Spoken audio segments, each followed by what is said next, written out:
Ajde, parkiraj se ovam, ol? Aj bre, druže, šta si se ustroj, provozat ćemo se jedan krug, vratit ću te do kola, aj ulazim. Nisam se ja ustra, bratski, no prvi put radim. Miđo Rašinovića se bojimo jedino Boga i Mila. Znaš li ti stric kumi? Nemam pojma.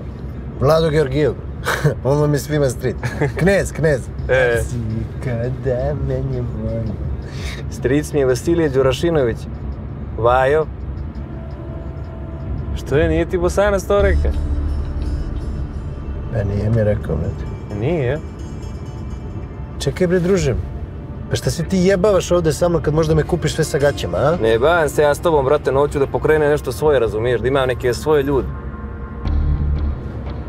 Pa da. Svi hoće nešto svoje, hvala Bogu. Eto tako.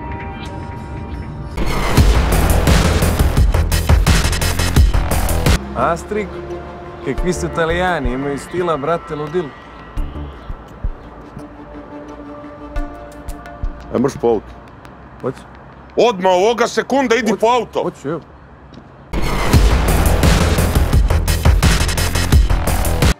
Šta si joj rekao?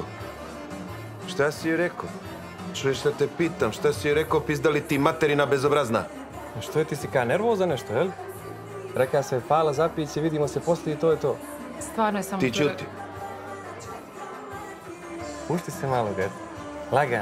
Lagano, maček.